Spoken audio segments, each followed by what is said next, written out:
Hello, everyone. Thank you for joining us today. I'm Yasmina Greco. I'm with O'Reilly Media, and I will be your host for today's webcast. We'd like to begin today's webcast by saying a big thank you to CloudFlare for sponsoring our event and let you all know CloudFlare's mission is to help build a better internet. Today, the company runs one of the world's largest networks, powering more than 10 trillion requests per month, nearly 10% of all internet requests for more than 2.5 billion people worldwide. Thank you again, CloudFlare. Our speakers today are Ilya Grigorik and Suzanne Aldrich, and I'd like to tell you a little bit about them. Ilya Grigorik is a web performance engineer at Google. He is co-chair of the W3C Web Performance Working Group and author of High Performance Browser Networking for O'Reilly. In short, he's an internet plumber.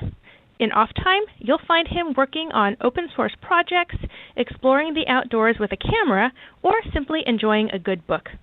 Also joining us today is Suzanne Aldrich, Solutions Engineer at CloudFlare.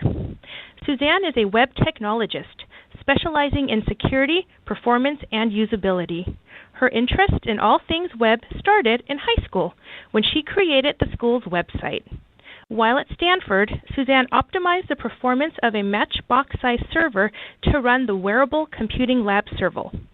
Prior to CloudFlare, Suzanne was a senior customer success engineer for Pantheon Platform. Folks, we're very excited to have Ilya and Suzanne with us today to present this webcast for you all. As we get the event started, I'd like to go over just a little housekeeping to help you get the most out of today's webcast. First, you'll want to open your group chat widget if you haven't already done so. This is where we can interact with each other during the event and where you can submit your questions for Suzanne and Ilya.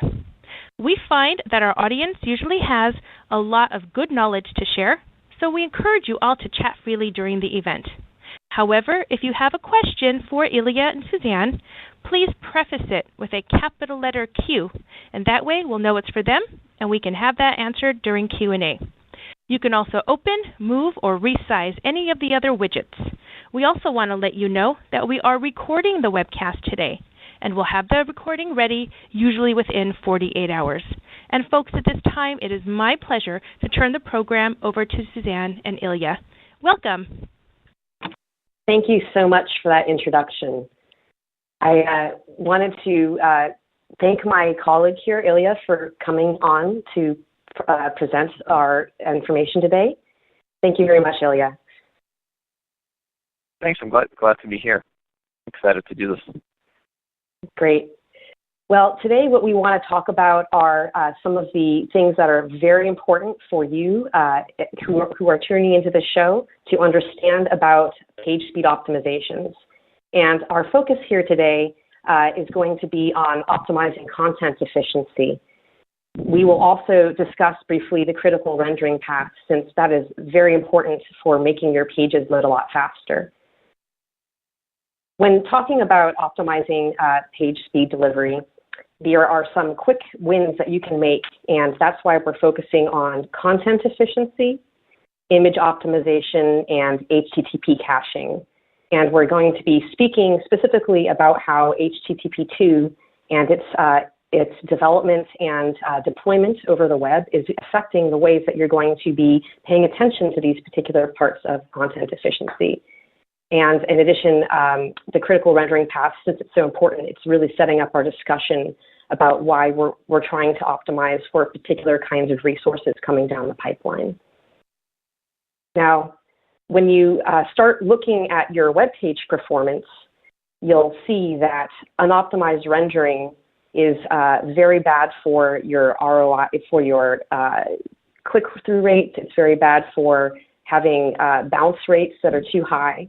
So what we're really trying to help people understand is how to go from an unoptimized state to an optimized state. And the reason that this is important is that all of those milliseconds that you can jump ahead of the game are important for your business on the web. It's been proven that having a page loads over 5 seconds causes people to surf away from your website. And so this is really why we're here today, to help you get the most out of what you can deliver as far as experiences for the people, the visitors who are coming to your sites. And going ahead, we're going to go now talk a little bit about the critical rendering path. So just actually building on what Suzanne was saying, let me just go back one slide here and just talk a little bit about what you see here on the slide, which is the Google Developers Web Fundamentals webpage. So this is a resource that myself and a number of other developers at Google have been working on for a number of years now around creating what we call and think about as evergreen performance advice. These are the kinds of things that don't really change from day to day. These are the fundamentals. And while we were planning what to talk about during this hour, of course, performance is such a big topic, right? There's so many things that we can cover. We decided to focus on some of the high-level, kind of highest ROI, as Suzanne mentioned, things that you can do today. So we're picking a sample, right? This is not a complete list. I encourage you to then go back to the Web Fundamentals and kind of read through it. But we're going to talk through some of the kind of the things that we see out in the wild, where you will most likely get the biggest bang for your buck, if you will, if you're willing to spend a couple of hours either just reading about it to understand what the optimizations are, or actually optimizing and doing that work on your site. So with that, actually, let's go back to the critical rendering path. And as Suzanne mentioned, delivering a great experience is actually, it can be complicated, but it's also, once you know the fundamentals, it's not that hard. And fundamentally, what we want to enable is, for the first page load, we want to make sure that the user is able to see something useful as soon as possible. And there are many different ways that can actually happen based on just small changes in how your web page is constructed. And I find that many developers actually get this wrong, where simple tweaks on their page could actually make substantial improvement, something like what you see on the top, where you see a page that's progressively rendered. So sure, it doesn't have all the content, it doesn't have all the widgets, but as a user, I'm sure you will agree that waiting for multiple seconds with a blank page and then seeing the full page rendered immediately is probably a worse off experience than getting a progressive view of the page as it's being rendered, because even as it's being rendered, you can start interacting, you can look at the images, you can start reading the text. It's just a more pleasant experience. So the question then is, if you agree with that, how do you get to that, right? And here's like a very, very trivial web page that I have here. The text is kind of small, so hopefully you can see it. But in fact, all it has is a style sheet and a little bit of text and an image. And a question that you should be able to ask yourself here is, how long will this take to render, right? What will happen when the browser tries to render this page? And the whole idea of optimizing the critical rendering path is kind of understanding that dark art of what does the browser have to do to compose the HTML, get that HTML response, then get the CSS and execute the JavaScript. It turns out there's actually a very specific dependency graph and how those things are fetched and in which order they need to be fetched by the browser in order to display something on the screen. So for example, in this case, this web page is literally tiny. There is a string of text and an image. So we can get this back from the server very, very quickly, but it turns out that even though we have this response and we know the text that we need to display, the browser can't actually display it until we fetch the CSS, because the CSS may change how the page looks, it may hide the actual text, it can transform how the page is presented. So even though we have the text and the browser has already processed it, it has to wait to get the CSS before it can actually render this out to the screen. And you can look at this and say, well, in some ways this is suboptimal, because ideally I would like to get this page down very quickly to the client and render it immediately. So if you're thinking about progressive rendering, this is the kind of optimization that you look at and say, well, you know what if I inline some of my CSS into the page? There are trade-offs with inlining, but if I inline some of the critical pieces of the CSS that would allow me to render this immediately, then I would significantly improve the rendering time of this particular page. And that's the whole idea of optimizing the critical rendering path. Of course, it gets a little bit more complicated once you introduce JavaScript and other things into the mix. And we don't have the time to kind of go into all the details, but there's a couple of resources that I want to point you to here. One is the Web Fundamentals site itself. It has a pretty thorough overview of how all of the stuff interacts and kind of helps you walk through a number of examples. And there's also a Udacity course that I made some time ago it's a full-on video course with a project at the end if you're curious to learn kind of the in-depth details about how this works under the hood. So I would say that today, if you have not considered the critical rendering path, that is probably your single biggest opportunity, just in terms of understanding if you have unnecessary scripts that may be blocking rendering and other things. And then beyond that, we get into the other parts, the content efficiency, the things like, are you fetching things you don't need? And I think images is one of the big reasons or big optimizations that you can do here. That's right. Images are very important to consider because they are the bulk of the bytes that we're pushing across the wire. And so taking care to go through a fairly thorough checklist of how you've optimized images and other types of media resources that are going across the wire will definitely do a lot to pay off in the end with your page load time.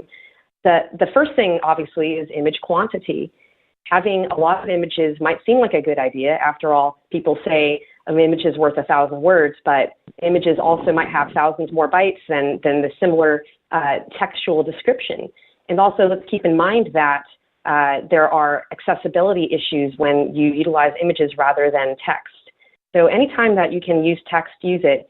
Images should be utilized for elements of design that cannot be simulated with CSS directives, for example. The next item you're going to want to check out is vector versus raster.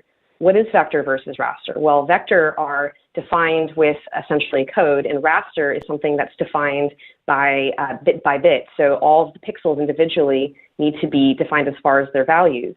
And the vector has the advantage of being scalable fairly infinitely, such that you can take a vector drawing and use it at any size, and it will still look great in any resolution. And as we all know, it's very important with the high definition screens people are carrying around to take care to provide a very nice visual experience for viewers. And vector is one way that you can do that.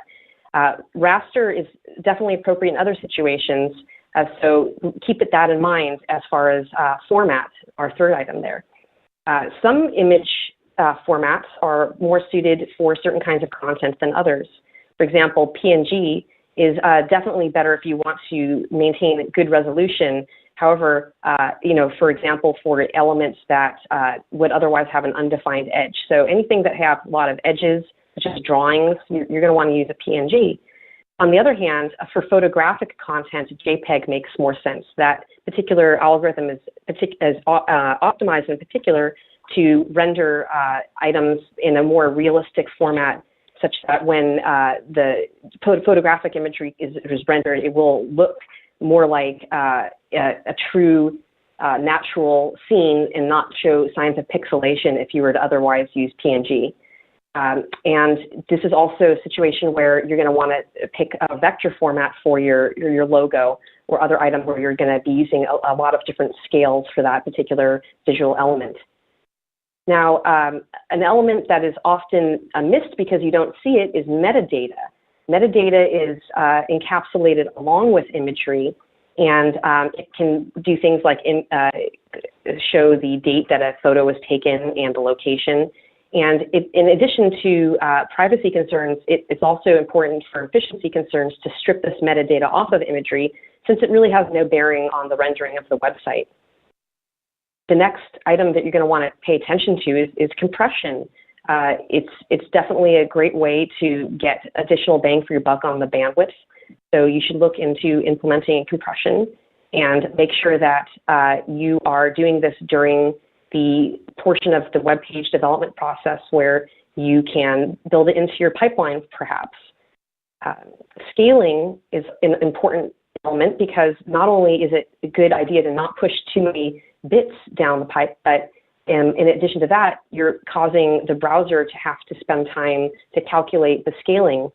And if you can just resize images to the size that they're going to be utilized in on the visual presentation of the page, then you can basically kill two birds with one stone. And finally, keep in mind with all these optimizations that you should try as much as possible to automate them. Automation is a great way to save time and save care. And as we all know, it's a busy life. So any place that you can introduce automation into your pipeline to produce these assets in such a way that they are scaled correctly, that they've been compressed, that all the metadata has been removed, that's really going to be a big win, not only for the speed of the web pages that are being downloaded, but also for your development process. So I think this is such a big topic, and actually coming back to your last point about automated optimization, I think this is key, right? Having spent a lot of time thinking about this and working with various teams, both within Google and outside of Google, I think one of the things I learned is that the image optimization space is vast. It requires very careful tuning and thinking about which format you should use, when you should use it, which metadata you should strip. And the teams that I've seen be successful at this automate all of this. So if investigate which open source tools are out there. There's some really good tools that you can install on your Windows machine or Mac laptop or what have you that you can drag an image in and it will do most of the stuff for you on your behalf. Or even better, integrate it into your serving pipeline or maybe your build pipeline where all of this work is done. Because it's very often the case that, for example, as a developer, you optimize all the images, you push them out, and then sometime later the designer comes along and just updates the image. And because they're not aware of all these optimizations, all of a sudden that big inflated image with all the metadata and subpar compression is out there. And that's usually how these regressions happen. This is why optimization is so critical. And I think I was having a really interesting chat recently with a couple of people that work full-time in the space. And one of the kind of realizations that came through that conversation is I think we're finally coming from the dark ages of image optimization into kind of like the Bronze Age where we're finally understood the problem somewhat.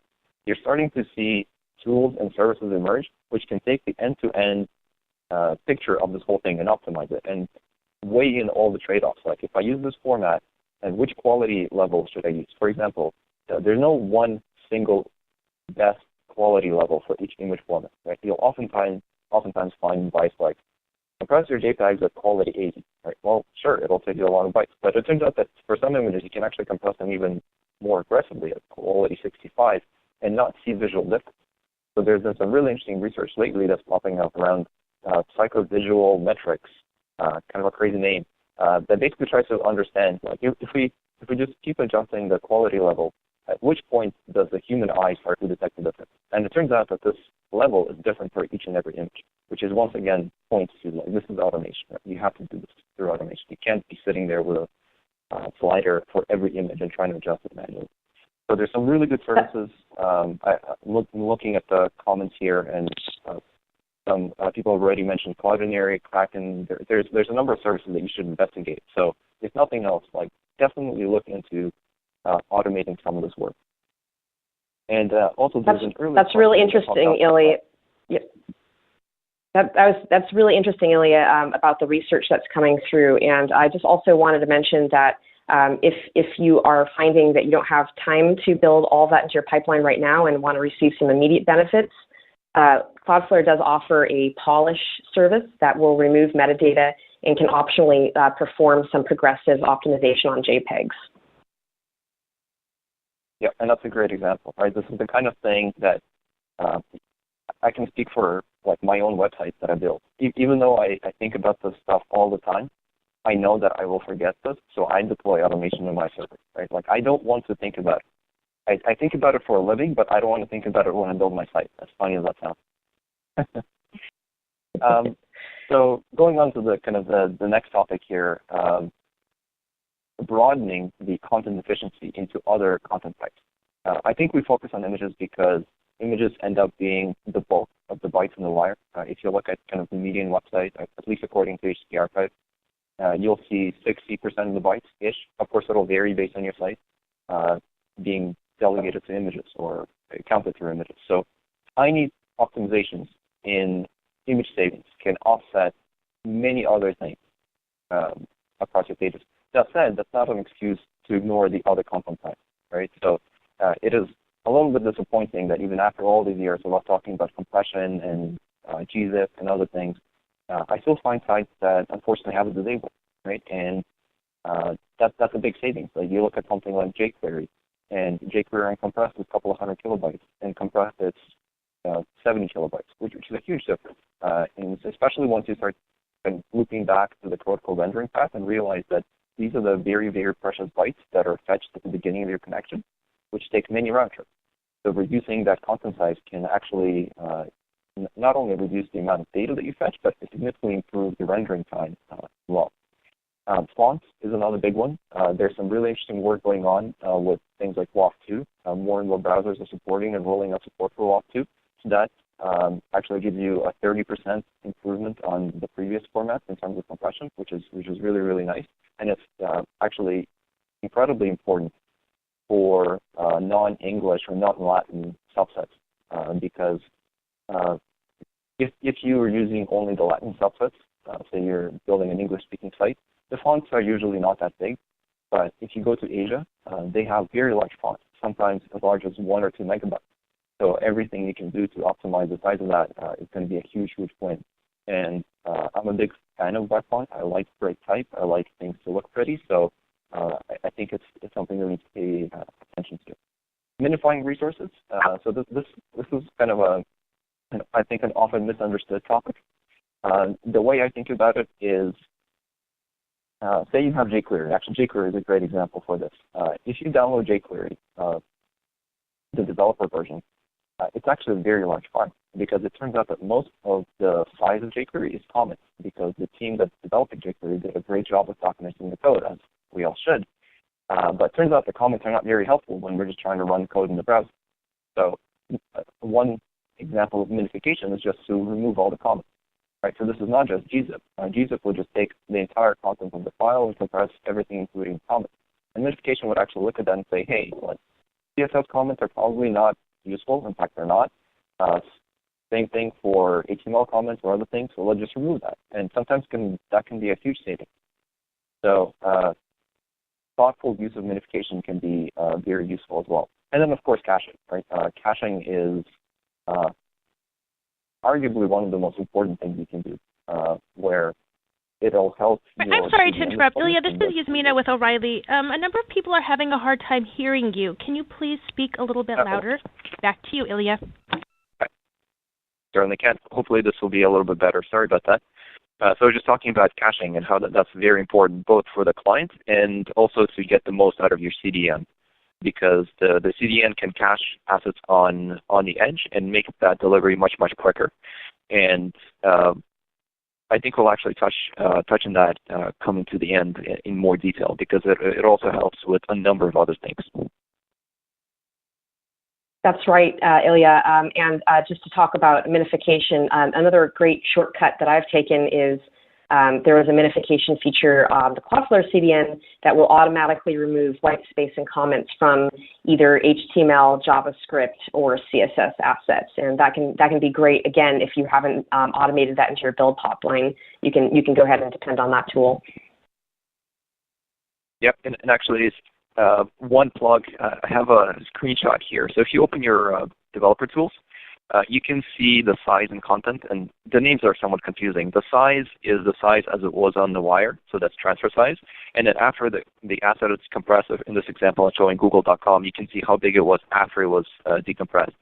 And actually, as of today, as of early this morning, if you open up Chrome Canary, if you're familiar with the resource timing, we now have an implementation of the transfer size and content body size attributes in Chrome. So Firefox already supports this, which is really nice, but it means that once we make this available in Chrome Stable, and you can already test this today in Chrome Canary, you can actually track this size, these sizes, as seen by your real users. So if for some reason your servers are misconfigured, maybe HTTP is not doing something right, something went wrong somewhere, you can actually track this down. So this is going to be really, really cool and really exciting. So I encourage you to play with that.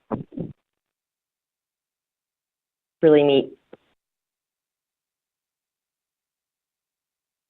And then I guess moving on, right? So as I mentioned, we picked a small subset of the many things that you can do to optimize your performance. So we're once again looking at the performance section of the Web Fundamentals on our Google site. So I encourage you to go back there, get yourself a strong cup of coffee, and just spend some time reading through and paging through these pages.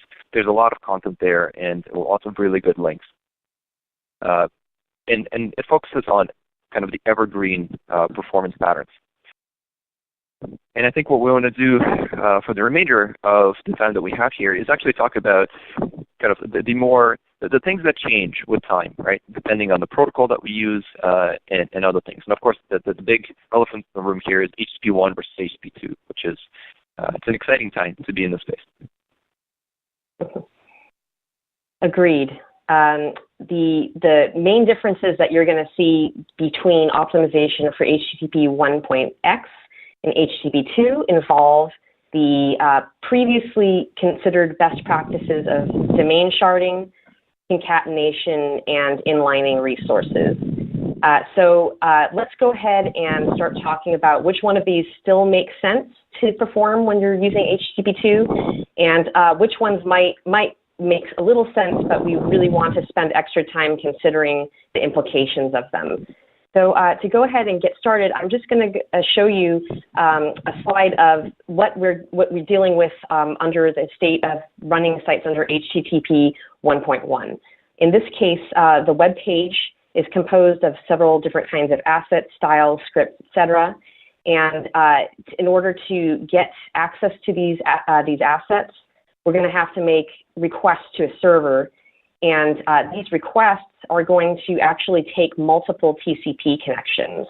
So there is a sort of a parallelism that's in place here, whereby the server is going to be having to open a couple TCP connections with the web page, and you're going to have to deal with the overhead of having opened these particular connections to receive each of the styles scripts that are requested through the browser DOM, and through the web page DOM by the browser.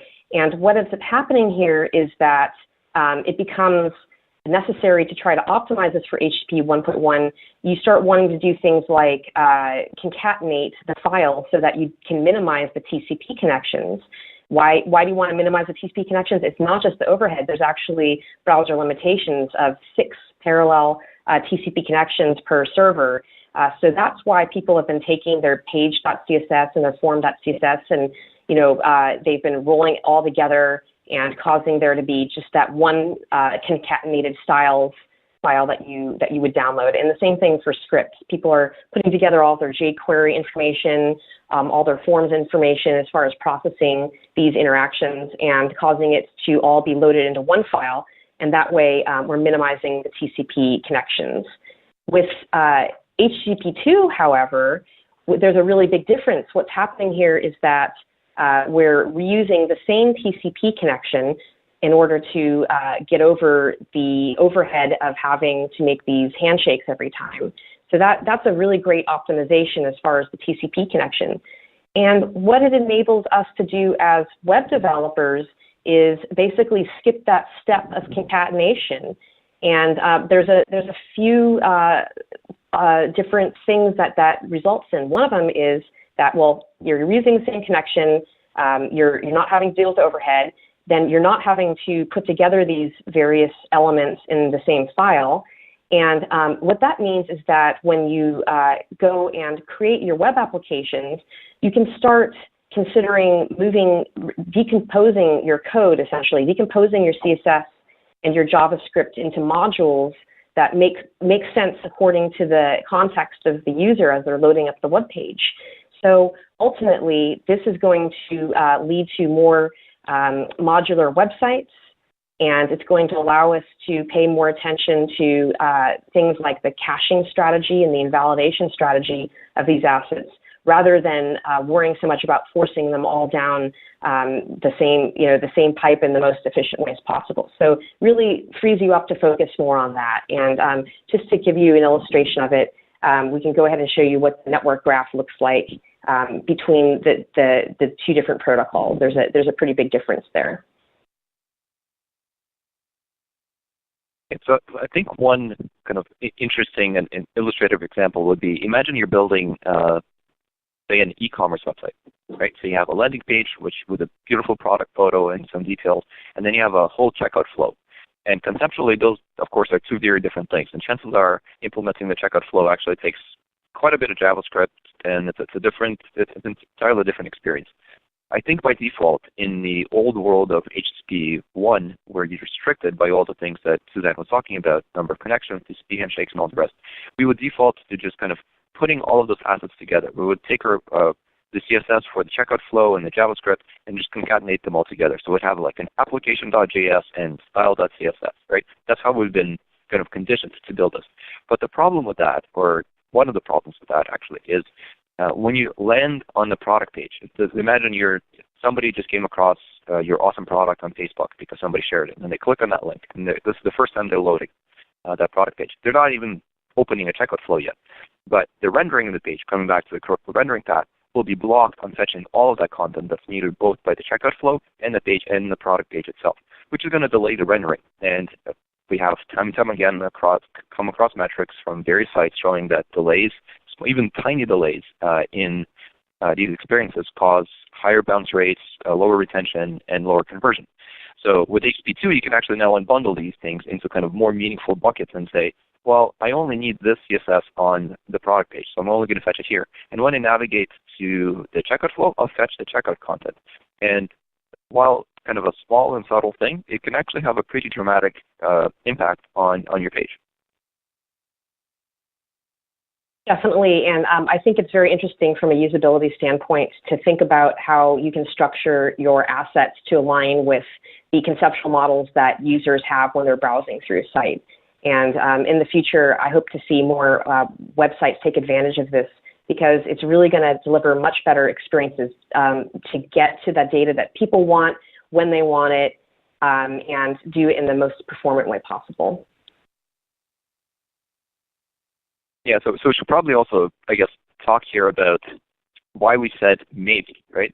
So this is not an unconditional win. So Suzanne, imagine I have a website that is, like, I've done a really good job in terms of, as an engineer, everything's in modules. In fact, I have like 150 JavaScript modules that each one is thoroughly tested, and I have like 50 CSS components. And if I'm listening to this webinar, I'm like, great, I'm just going to stop bundling it all together. I'm going to ship 150 JavaScript files and 50 CSS files. Is that a good idea? Probably not. You're gonna want to have a balance between the two. And one of the reasons why is that we still have some challenges when it comes to compression. One of the advantages of having bundled files is that your dictionaries for compression are going to be larger, so you can actually perform more compression.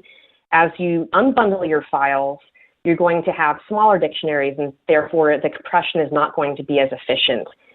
We're going to have to be going through a process of tuning our web applications to take advantage of the technologies of compression and the HTTP2. There will be a time when we'll have better answers about what the ideals will be, but at the end of the day, your best bet is to always test whenever you take one of these strategies.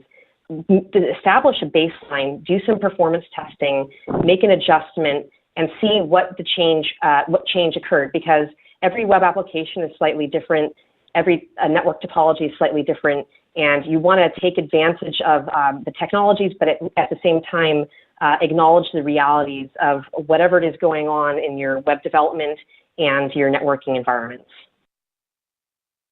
Yeah, I think that's a very important message that often gets lost, because you end up reading some blog post by some company that says, hey, we did this and it totally worked for us. And then a day later you read something that completely proves that wrong in another context, right? And I think it's exactly as you said, every application is different. It depends on how your users interact with your site.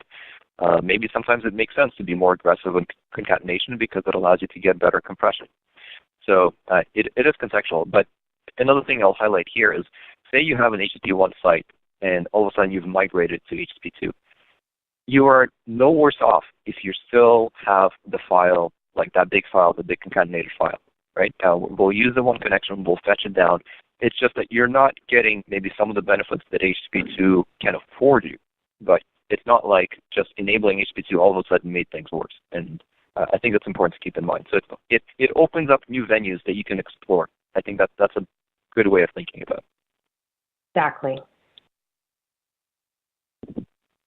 Okay, so let's talk about domain charting. Okay, so domain charting is another kind of interesting topic. So as Suzanne mentioned, one of the big changes in HTTP2 is that we try to do everything over a single connection. And why would you want to do that? Well, before in HTTP1, you could only send one request and you had to wait for a response, which is why we had multiple connections, such that we could fetch multiple files in parallel. In HTTP2, as Suzanne illustrated, that's no longer a restriction, so we can send and receive multiple requests, or streams, as they're called in HTTP2, over a single connection. And that actually affords a lot of interesting new capabilities to both the client and the browser, the client and the server. Where, for example, when the browser starts processing the HTML, it finds the CSS, the JavaScript, and not all JavaScript is as critical as some other files. Right? So, for example, you have async JavaScript that can be executed a little bit later, whereas you have blocking scripts. Those are critical to us to get something painted on the page. So the browser actually knows this, and it can actually assign a higher priority to the critical JavaScript and CSS. And with HTTP2, it can actually send that information down to the server, which is very, very nice, because then the server could actually look at all of these requests coming in and say, sure, I have this other JavaScript file that you're asking, but it's actually lower priority. So I'm going to use the scarce bandwidth that I have to send you the things that you need, the browser needs, to get content painted faster on the screen. And the nice thing for us as web developers is this is basically transparent. The browser does all the prioritization. It sends this information to the server. Something like CloudFlare or your other CDN or your local server looks at that information and does all the correct prioritization. The problem is with domain sharding, that actually breaks down because once you open multiple connections, we can't prioritize across multiple connections. So the prioritization becomes less efficient. Similarly, another benefit of HTTP2 is we actually compress headers. So if you ever looked at how data is exchanged with the HTTP1 protocol, you would have noticed that there's actually quite a bit of metadata at the top of every request and response. And that can add up quickly. With HTTP2, that data is also compressed. But if you use multiple connections, then it's kind of the same problem as concatenation. Now you have separate dictionaries, and you're not going to get as good of a performance. So for that reason, we actually say that domain sharding is an anti-pattern. So before with HTTP1, it was effectively necessary because you could at most fetch 6 resources due to the limit of 6 connections, which is what most browsers have settled on. And because of that, many sites would adopt kind of aggressive domain sharding to open more and more connections. With HTTP1, that's unnecessary, and it hurts your performance. So if there's one thing that you can do when you migrate towards HTTP2, it's probably to look at strategies for how you can reduce the amount of sharding on your site. And in practice, actually, just looking at various traces, I find that even with HTTP1, many sites overuse domain sharding. They open so many connections thinking that, well, if I just open more, I can fetch more and everything will come down faster. But that's not true because the amount of bandwidth that you have, especially mobile clients, especially slower mobile clients, they oftentimes get overwhelmed. And the reason we have all these things in TCP like slow start and all the rest is to prevent the user from getting overwhelmed by all the data sent to them by the server, because all it leads to is just unnecessary retransmission, which only increases the data cost and actually delays rendering of the page. So you have to be careful with domain sharding, and I actually recommend that with HTTP1, you should be using at most one shard. Like you have your main origin, and maybe you have another origin, your static CDN or something else. That is probably what you want to use. And then for HTTP2, you should consider consolidating even that. And there's some good tricks that you can play there, where you can still have the domain sharding be deployed in HTTP1, and then have the browser automatically coalesce those connections. There's a resource at the end of this talk. In my book, I talk about the coalescing strategies that HTTP2 has. So take a look at that. It's a very nice way to actually get this working well without necessarily modifying your code even. That's right. I wanted to mention that on Cloudflare, the fact that we have, if you're running your domains underneath us, we will have the same IP for both hosts, and we will also be presenting the same TLS certificate. So those are the 2 preconditions for being able to simultaneously use domain sharding with HTTP2 and not get rid of the benefits of it.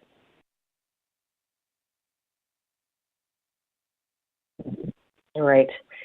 The other element that is very important to understand the differences as far as previously known best practices versus what we're recommending now is inlining. What is inlining? That's that's essentially where you take code that you otherwise would have requested in a separate TCP connection and instead place that within the body of your HTML. And this was important because you wanted to reduce the number of requests. You're looking out for your overhead. Now that that's become a little bit less of a concern, it makes a little bit more sense to utilize a new technology that HTTP2 brings, which is server push.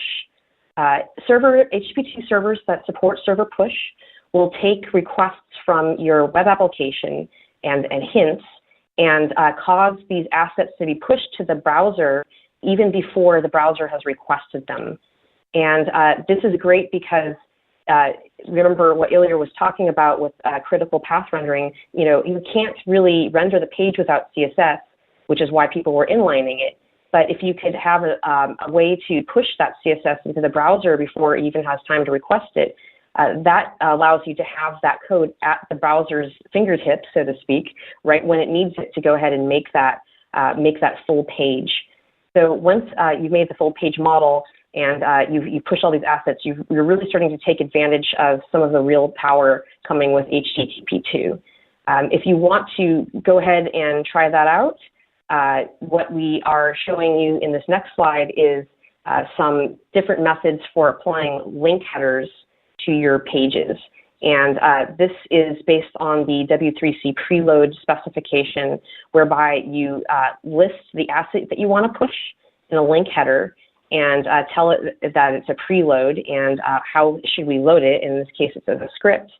And this can be accomplished with either multiple link headers for each asset, or you can also append multiple assets in a single link header if your web server doesn't necessarily support multiple link headers. If you apply this logic to your websites today, you can take advantage of CloudFlare's implementation of HTTP2 server push and start getting into the advantages of utilizing that technology. One of the exciting, go ahead, Ilya. Sorry, Suzanne. I was going to say, so conceptually, your application is the one that emits the link header here, and that tells your upstream server that, hey, you might want to consider pushing this. It's not guaranteed that this will happen. It depends on actually if your server supports it. And in this case, I guess, if I'm using CloudFlare and my origin server emits this header, it's a hint to CloudFlare that may trigger server push. Is that right? That's very much correct. There are, of course, going to be limitations. You don't want to push too many assets down to a browser. So again, this is something where you want to take some consideration, just like with concatenation. If you push too many assets, it would essentially almost be like DOSing the browser. So we wouldn't want to do that. But definitely push the things that are the most important as far as getting that first render up onto the view. So again, you're going to want to take an inventory of what your assets need to be loaded per area of the site, and then go ahead and use that logic that's going to be very specific to your application, and append these kinds of headers to your output for your web origin. And you know, as HTTP2 server push gets more widely adopted, we'll start seeing different kinds of ways to push assets. I'm sure in the future we'll be seeing more automatic pushes, depending on previous history of pushes of a resource requests from browsers. So it's very exciting to watch as this technology gets deployed, because more and more people are going to start customizing their delivery of this to cause the best performance possible. And with server push, there's a lot of ways that we can play around with it. So it's very exciting to be around as a web developer now, especially compared to what it used to be like 15 years ago, seeing this kind of technology coming out into the forefront.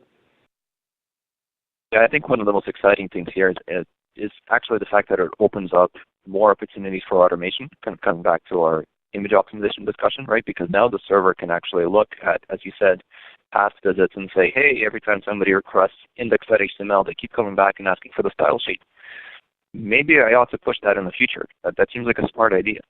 So that's really exciting. And I'll also mention that the link header here, so the preload directive can be used for push. That's for servers that support it. but it is also a hint to the client itself. So, and I think there's an interesting kind of gotcha here. So when the server pushes a resource, what happens if the client already has it in cache? Well, the client can actually receive some of the data and notice that it's in the cache and cancel it and actually send a reset packet back to the server and say, hey, I already have this, I don't actually need it.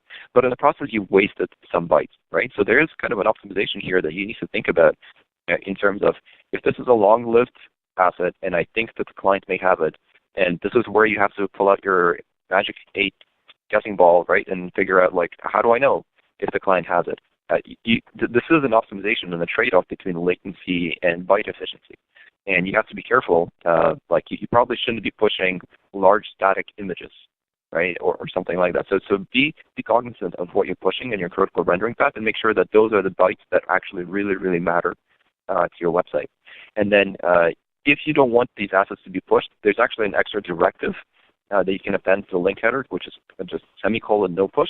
So this is just an explicit opt-out for the server to say, hey, I want to preload this resource, but I don't want it to be pushed. And what will happen there is the header will get to the client, so say the Chrome browser. Chrome will inspect that header and say, okay, the client is asking me to fetch this resource because they will probably need it in this page. But maybe I have not yet processed HTML, which reuses this page. Regardless, I'm going to initiate the fetch for this such that the resource is ready later when the client actually requests it. And in that case, the client then checks its own cache first and says, do I have this in cache? And if I don't, then it makes a request. So you can use a mix of strategies here to optimize the actual loading sequence. Yeah, the browser awareness is especially an interesting component, and I'm really curious in the future if we'll be able to communicate back up to the server, the browsers, having that asset already in its cache. So I think there's still opportunities for development in this region in particular.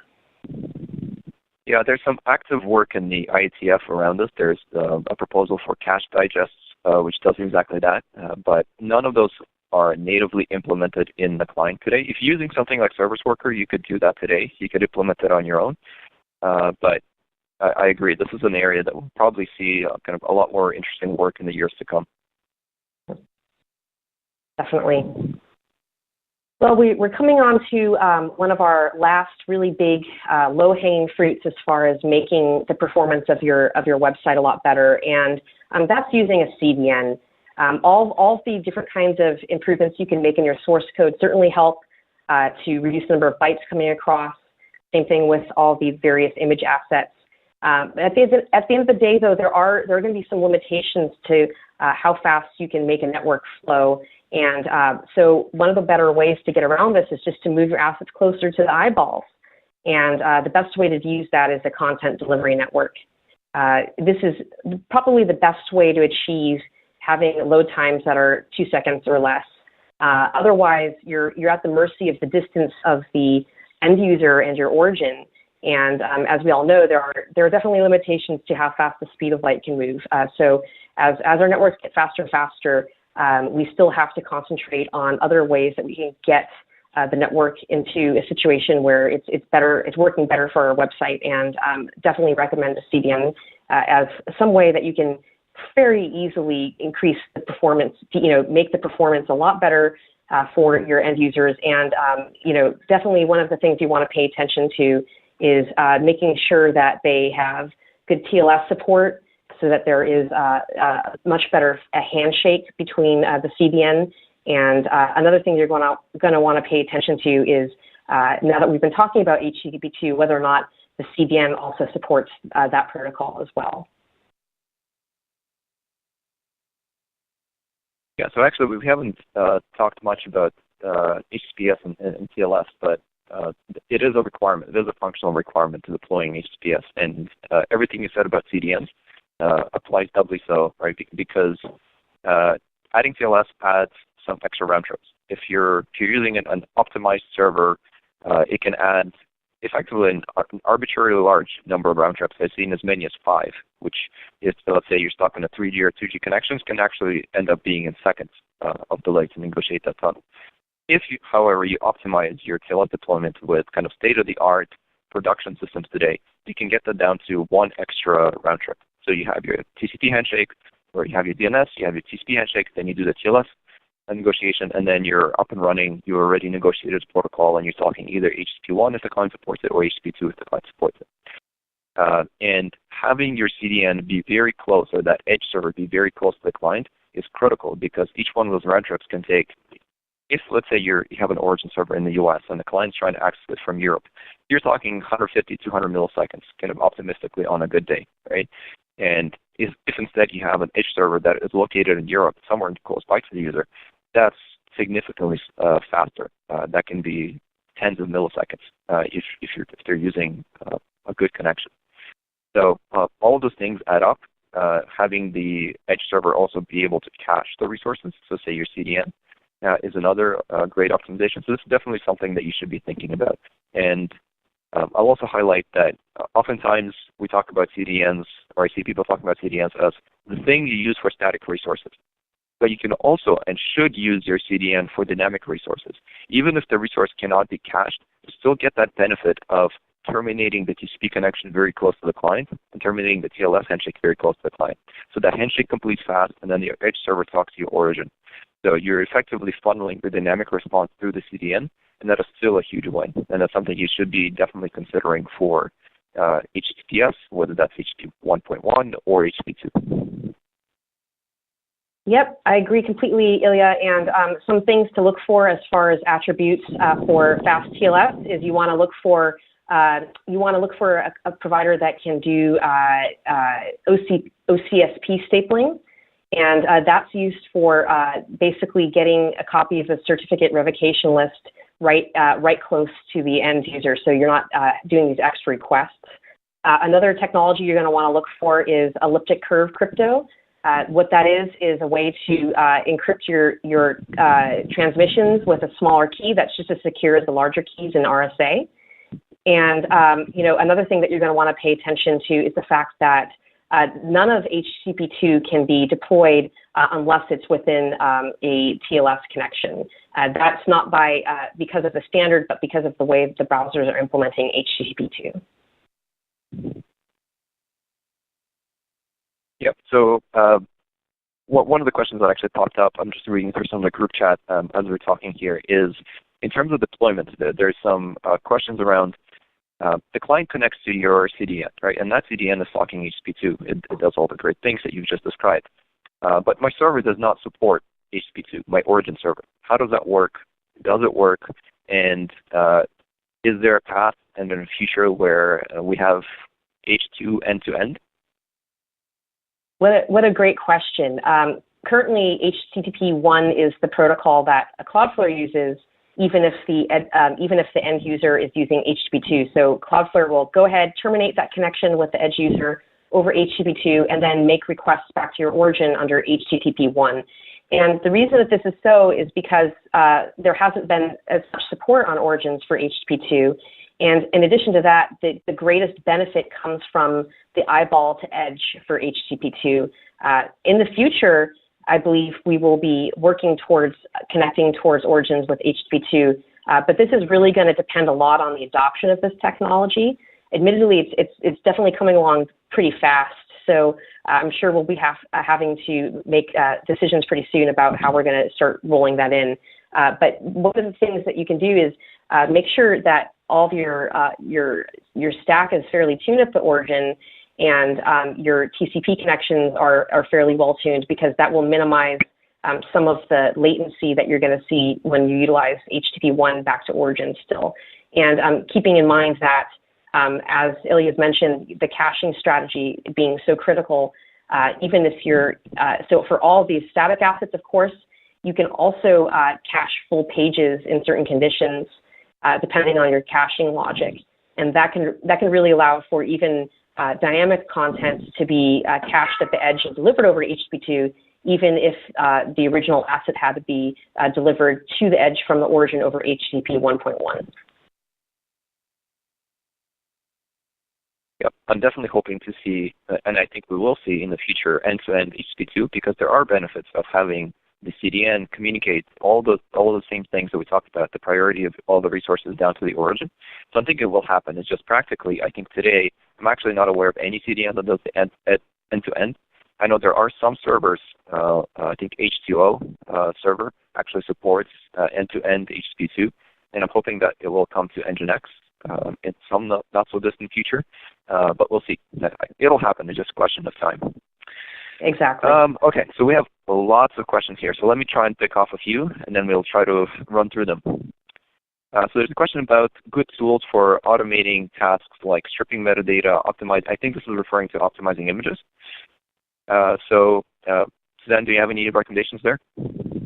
Well, of course, I'm going to be a little biased and just say, you can go ahead and just use CloudFlare Polish. It's a feature that does the stripping of the metadata for you automatically. And it also performs progressive optimization on JPEGs if you use that mode. So that's going to be my number one recommendation on this side of the table. Yep, I would second that and also say there's a number of open source tools and other tools that you can install on your local machine to play with the stuff. One good example that I have in my machine is Image Optim. You can use it as a GUI or as a CLI to optimize your images. So I use that sometimes. I also recommend just automating it entirely. So on my own servers, I use PageSpeed, which does that kind of work for me. It does the transformations between different image types like WebP and JPEG and figures out all the right conditions. And there's other services like Cloudinary and a number of others that we mentioned. So I would actually say go to the Web Fundamentals section on images, and there's at the bottom there will be some good resources pointing to various optimizers and other resources. Okay, next question. Is there a quick way to figure out the critical components of any web page? Maybe some developer tools. So this is a tricky one. I tried to answer this in the comments, but I don't think there's a generic way to know what is a critical component. Say you have an e-commerce site, a big e-commerce site, right? For an e-commerce site, it may be that the product image and the headline of the product is the most important thing, and those are the things you want to optimize. For Google search, it's the 10 blue links. For Twitter, it's the tweet, right? It's the time to first tweet, and they've actually written some great blog posts about how they think about this problem. So each and every product is slightly different in what they want to optimize, and I think it's instructive for you to actually consider this, sit down and say, what is important for my page? If I'm a news website, it's probably the headline and the leading image, right? Those are the things I want to communicate, and then kind of cascade in all the other bits. So there isn't a generic thing. Like if you wanted a generic thing, you could say it's the stuff above the fold, but of course the fold is kind of a transient concept as well, depending on the size of the screen and all the rest. So think about the breakpoints that you have, think about the content that's important, and then put some metrics around that. Like how quickly does your product image load or your headline load, and how long does it take to even render the headline if you're a news website? Okay, let's see, next one. I think that so there's a question about concatenation and use of sprites. So I think we touched on that in HTTP2, right? We talked why you may not want to do that, but there's also some cases like compression where you may still want to be doing that. So please measure. I think that's our answer there. I just have to say on the sprites that I always found it to be a somewhat inelegant solution. So I'm definitely rooting for some of these formerly best practices to go the way of the dodo.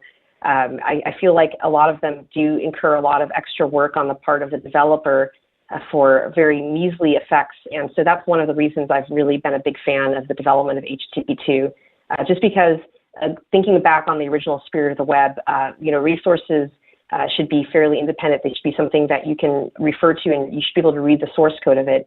And having a lot of assets that are concatenated and minified all the time can make it kind of difficult for people to understand web pages. So I think it's a very interesting topic.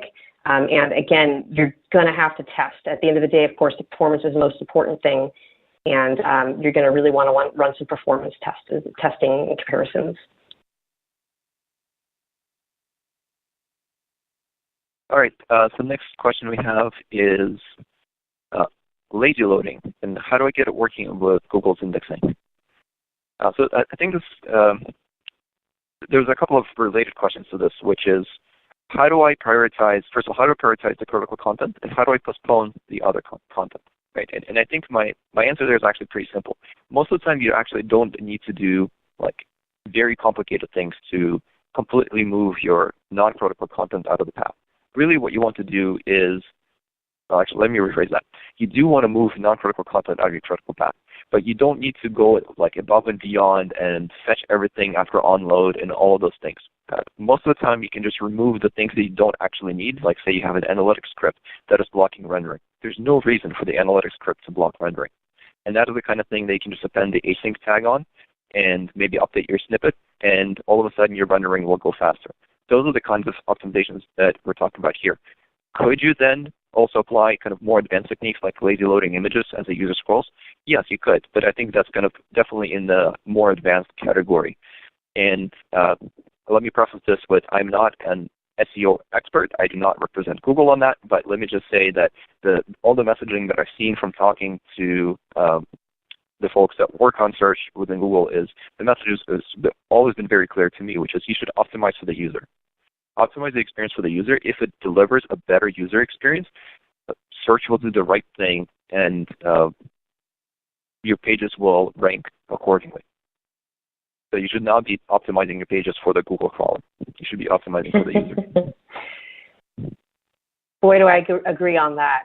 At the end of the day, people return to sites that they like to use, and people link to sites that they are proud of recommending to others. And so if you want to increase your SEO rankings, the best way to do that is by making fast, usable websites with information that's relevant to your users. I can't +1 that hard enough. Yes. Okay, so here's an interesting question. Any thoughts on WebSockets in HTTP2? Definitely an interesting question. It looks like WebSockets are definitely going to be around for a bit. There are still some use cases for that, so I don't see them necessarily going away anytime soon. What's your view on it, Ilya? I think we're in an interesting spot. So there is no defined mapping for WebSockets over HTTP2. There have been some attempts. If you're curious, you can go to the IETF mailing list and read up on some of the discussions around there. But there's no way, at least as of today, to map WebSocket frames onto HTTP2. So actually, when you open a WebSocket connection today, it'll open an HTTP1 connection and then upgrade itself to a WebSocket connection and run in parallel. As far as I know, there are no plans to map WebSockets onto HTTP2 either, mostly because there just hasn't been sufficient interest from the implementers. And the reason that's the case is I think there's consensus, maybe that's too strong, but I think there's a general feeling in the room that if we had HTTP2 when we started designing WebSockets, we wouldn't have designed WebSockets, because in a large part, HTTP2 already provides most of the benefits, if not all of the benefits that HTTP2 has and offers, and actually a lot more. So the benefits of HTTP2 is it's a standard protocol, it can be multiplexed, all the servers know how to handle it, whereas if you start building a non-trivial application with WebSockets, you end up re-implementing routing, metadata, and all this other stuff that is specific to your application and can be handled by cache servers or other things. So it's hard to say where we're going to end up. There's no plans to deprecate WebSockets, at least as of yet. So it'll be around for a while, but I'm also not sure that we're going to see kind of dramatic growth in its use either.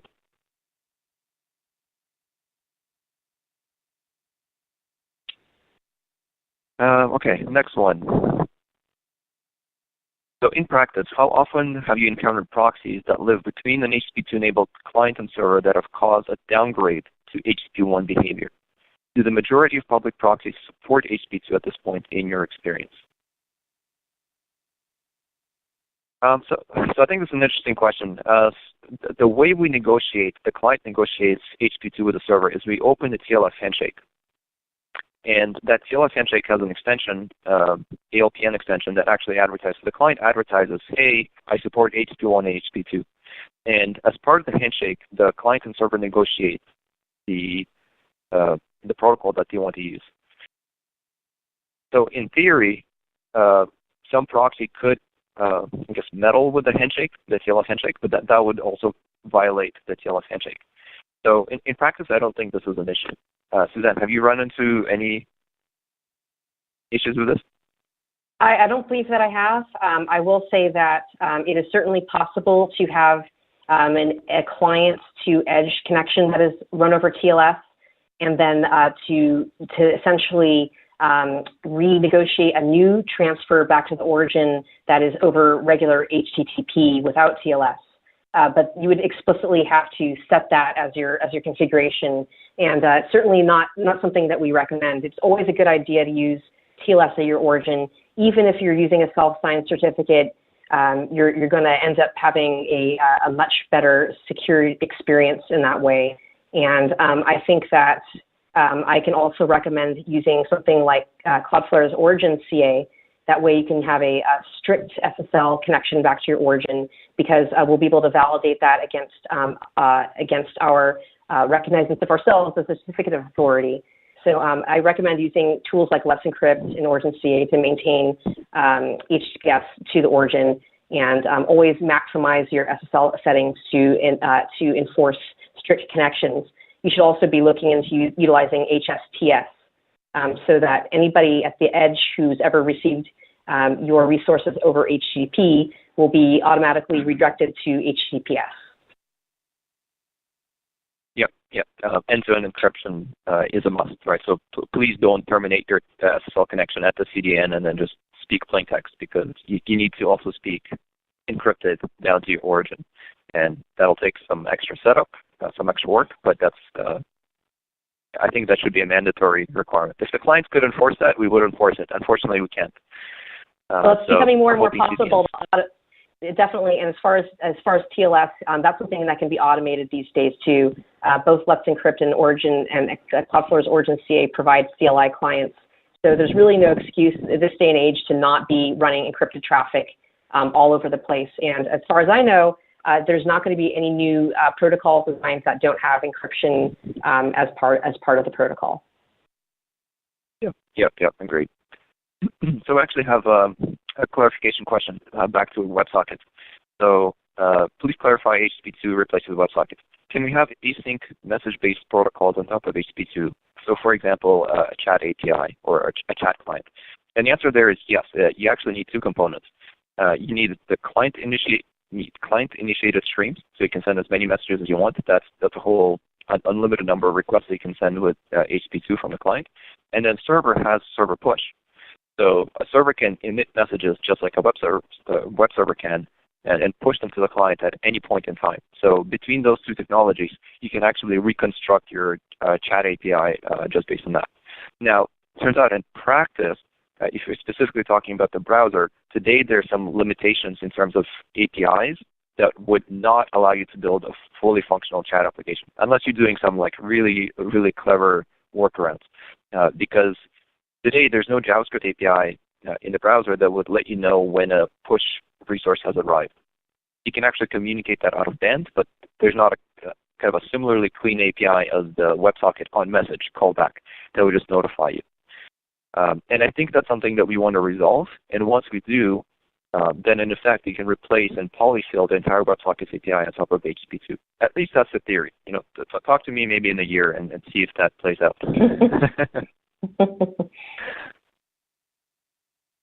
Okay, let's see. What else can we do here?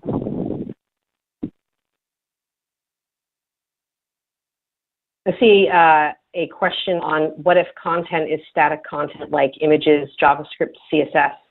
I'm assuming that means in relationship to HTTP2, and all the requests made over HTTP2, regardless of whether they're for dynamic content, static content, it's the same technology that's used for all of them. So there's not really any difference. Hopefully I understood what your question was. Mm-hmm. Yep. So there's some more questions about server push. So with push, if something's being cached, doesn't push send it anyway? And the answer is yes. And it comes back to the discussion that we were having earlier around there's probably some mechanisms that we still need to communicate to the server what's actually in the client's cache. And there's lots of interesting discussions in the space. Some of them are related to privacy and security, so we have to be very careful about what we send and what we communicate. But there are some interesting proposals being explored in the HCF to do just that as a standard mechanism. Of course, you could implement some of your own strategies to do that. So for example, some experiments I've seen are just to use cookies, and you can effectively encode some information in like a very compressed cookie field, like just using indexes to communicate to the server that you probably have this resource in your cache, and then the server could inspect that and adjust their push strategy accordingly. Of course, we would like to use some more standard mechanisms such that all the servers could implement in clients to the same mechanism. But if you control both the client and the server, then it's definitely something you can play with today.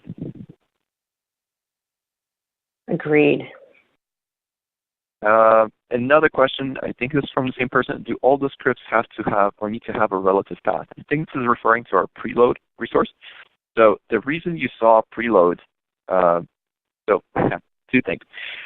Preload as a header does allow, if the request is initiated by the client, to fetch resources from any origin. So say you're accessing example.com, and example.com needs a widget from bar.com. The preload header could say, go preload bar/widget, and the client can inspect that and go and fetch that. However, a server with HTTP2 cannot push cross-origin resources. It can only deliver resources that live on the same origin. So if a server actually sees a different origin, it would just ignore that entirely. So this is why oftentimes we just use relative paths in our examples, because it's implicitly same origin. Agreed. And just to kind of touch on third-party resources, things that are not coming from your origin, there was a question about how external resources can be optimized. And my number one reaction to this is to first just use fewer of them. The less that you depend on third-party scripts and widgets, the better off that your website is going to be.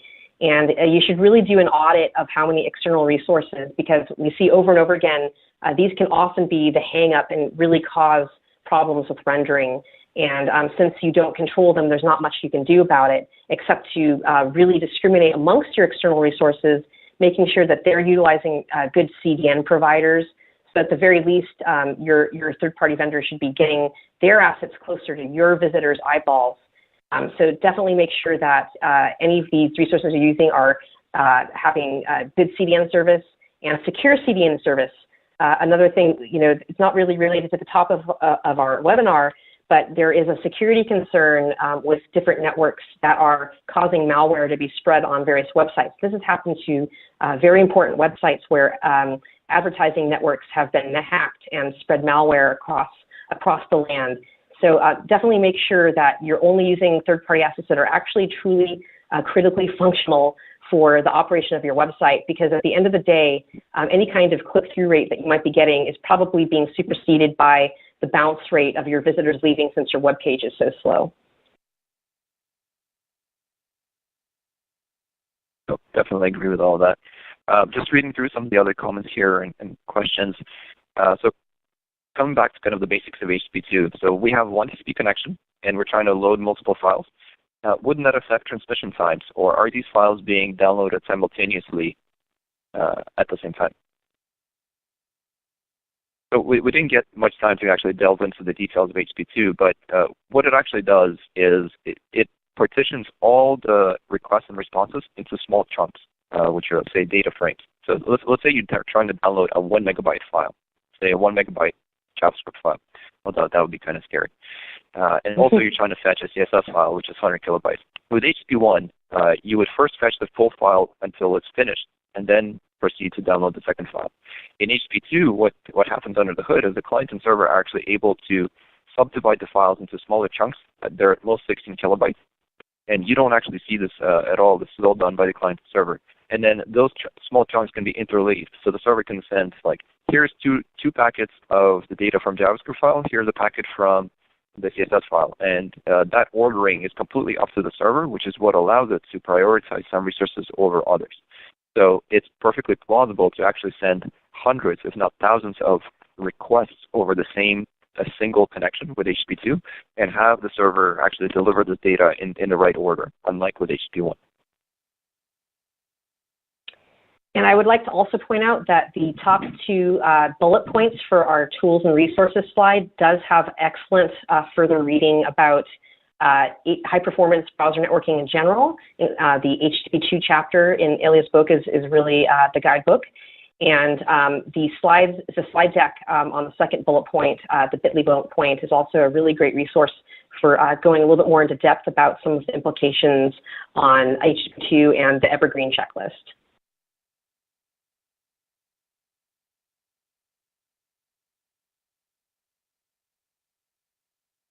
Let's see, should we try and tackle a few more? I think we're coming close to the end of our time here, but maybe we can add. If you have time to tackle a few more, I'm sure our attendees would greatly appreciate it. Okay, all right. We'll be here all day long. So trade-off to using multiple link headers versus a single link header, as we had in our example. Any thoughts on that? You know, the trade-off is really what can your origin support. If your web server can't deal with passing multiple of the same header, then you would want to use multiple assets within the same link header. And it also might be a requirement of your CMS if you're using that to go ahead and produce these sorts of headers. So it's really going to be dependent upon your particular stack and application design. Besides that, there's no trade-offs involved.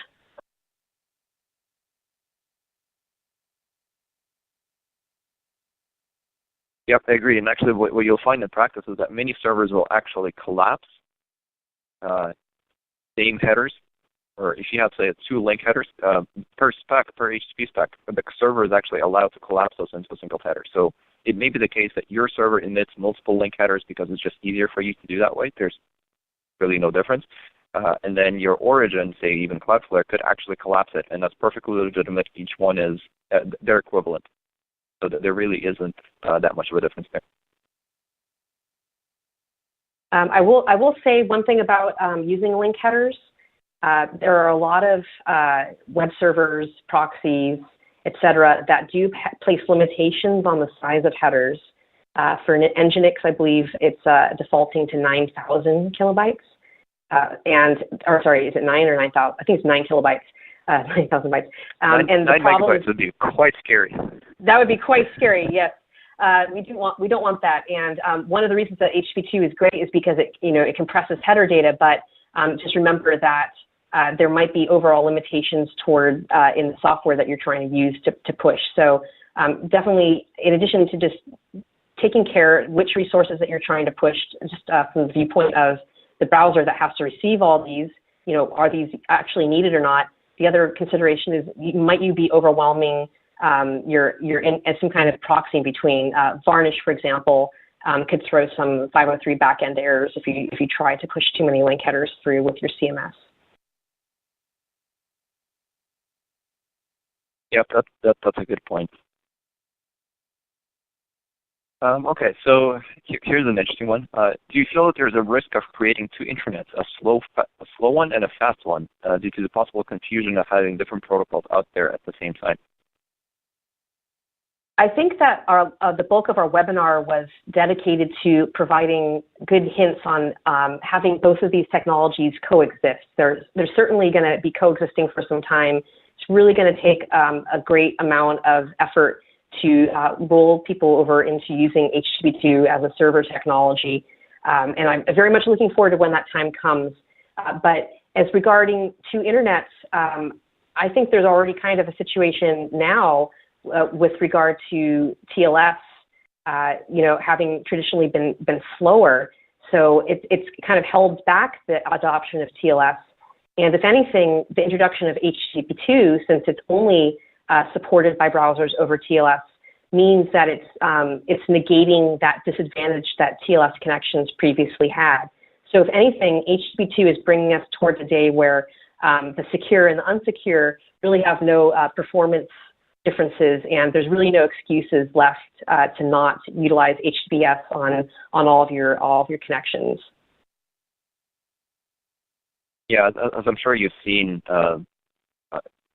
at Google, we're very big fans of HTTPS. We'd like to promote it. We'd like to encourage people to adopt it, and we've been doing lots of work to try and remove some of the bottlenecks. And of course, there's other projects like Let's Encrypt and other things that are removing, kind of changing the ecosystem to make this much simpler. But with respect to HTTP2 and HTTP1 in particular, I don't think there's any risk there in the sense that I don't see HTTP2 forking the internet. I mean, if you wanted to kind of go that deep, you could actually say that there's HTTP1, there's also HTTP 1.0, and there's HTTP 0.9. And I thought it was really funny, just a couple of weeks back on our Chrome mailing list, we announced that we're going to be deprecating HTTP 0.9 very soon. To be honest, I didn't even realize we supported HTTP 0.9, and I'm not even sure who the heck uses HTTP 0.9, but like it's there, right? So HTTP2 is no different in that regard. It's negotiated by the client and server. It's transparent. It does happen to use HTTPS, and we're doing lots of interesting work as a community to make HTTPS faster. So, for example, actually this week, as we speak, there's an IETF in Berlin which is talking about TLS 1.3. And TLS 1.3 actually introduces the concept of a zero round-trip handshake, which means that in many cases you'll actually be able to establish a secure tunnel without any extra round trips on top of TCP. So we're literally bringing it up to par. So it's like there's just no excuse to not use an encrypted connection at that point. Yeah, agreed. And we're definitely over at CloudFlare looking into TLS 1.3 too ourselves. It's very interesting, and yet another goalpost to hit to get towards the day when you can have just almost perfectly secure communications and just get to the bottom of all the latency problems that have really held back the web from getting to that place. Yep, I agree. Let's see. So, unfortunately, we're going to have to, I think, cut off in a couple of minutes, but let me try and sneak one last question. So there's a question from Salim about the optimizing, it was right here and that scrolled off. Yep, question about the critical running path. So in practice, how much better? Like, what's the best possible scenario for optimizing critical running path? And the answer there is one round trip. So if you actually look at our PageSpeed Insights API, and if you just search for PageSpeed Insights and use the tool and plug in a website, we will give you a number of checks and recommendations for what you can do to improve performance. And under the hood, if you actually go read the documentation and kind of our reasoning behind that tool, it effectively works back from a model of the best experience you can deliver is the client sends a request, it gets a bunch of data back in that first round trip, which is about 14 kilobytes of data. It's not a lot of data, right? 14 kilobytes. And using those 14 kilobytes, in the optimal case, you can actually render content on the screen, which means you have to partition your HTML bytes, you have to deliver your JavaScript, and you have to deliver your CSS in those 14 kilobytes to deliver that experience. And that is the holy grail, if you will. It's not easy to achieve, but it is possible, and I'm aware of many products that have done really great work to make this come true. And it really does pay off, especially for slower mobile clients, because unlike their previous experiences where the pages would take seconds to load, they're able to load their page and show something on the screen, like for a 2G user in under 1 second, which is unheard of, right? And users are really loving it, so it's definitely worth the effort.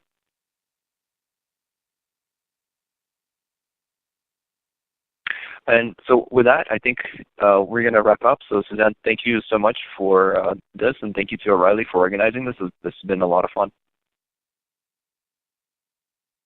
Excellent. Yes, thank you. Oh, go ahead, Suzanne. I was just going to say, yes, thank you very much. It was great to be able to participate today, and I hope that people get a lot of value out of what we were able to discuss. Perfect. And with that, folks, we're going to say a very big thank you to CloudFlare for sponsoring today's webcast, and we hope you've all benefited from it. And also a very big thank you to Ilya and to Suzanne for spending their time with us and for sharing all their knowledge and expertise with us today. Thank you both so much.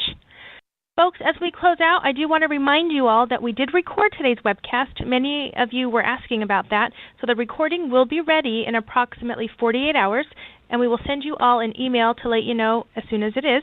And some of you were asking about sharing it with your friends and colleagues. By all means, do that. So as soon as it's ready, you'll know. And with that, folks, this will conclude our webcast today. Goodbye, everyone.